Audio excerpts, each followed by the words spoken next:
Alors en fait, il y a 2 choses.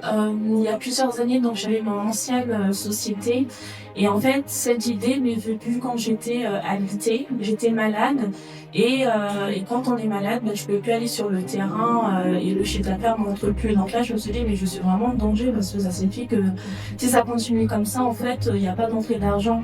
Donc je me suis dit: «Mais c'est pas possible» et c'est là que je me suis rendu compte, en fait, que j'étais finalement esclave de mon entreprise alors que moi, c'était l'entrepreneuriat qui m'animait. Donc je me suis dit: «Il faut que je mette en place un système de revenus passifs où, l'entreprise ne dépend pas toujours de moi. Donc tout est en ligne et puis l'argent peut rentrer comme ça, même si, bien évidemment, qu'il faut quand même un effort au début pour se faire connaître» et après j'ai laissé cette idée comme ça et mis à part ça, c'est beaucoup plus profond parce que je pense que c'est quelque chose qui est déjà en moi, parce que j'ai toujours grandi entre 2 mondes, avec le côté intellectuel, avec des parents qui étaient journalistes, qui étaient également dans la formation, qui étaient enseignants.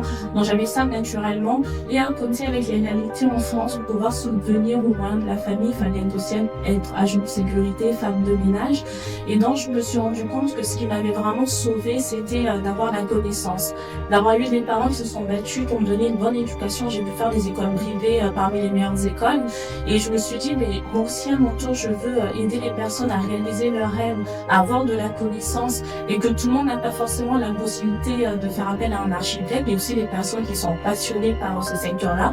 Donc je me suis dit: «Je vais créer une structure, de formation où je vais pouvoir, créer des supports pédagogiques pour pouvoir permettre à chacun d'être armé au sein, de leur projet, de pouvoir développer leur territoire», parce qu'on parle aussi de leadership, parce que c'est important d'être vraiment des vrais leaders et c'est comme ça que j'ai créé, le premier ouvrage qui se nomme «L'œuvre du pro», analyser un bien immobilier, éviter les erreurs et sécuriser vos projets.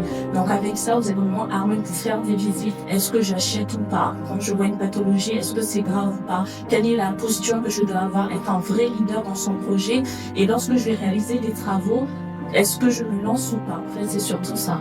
Voilà. Bravo. Merci.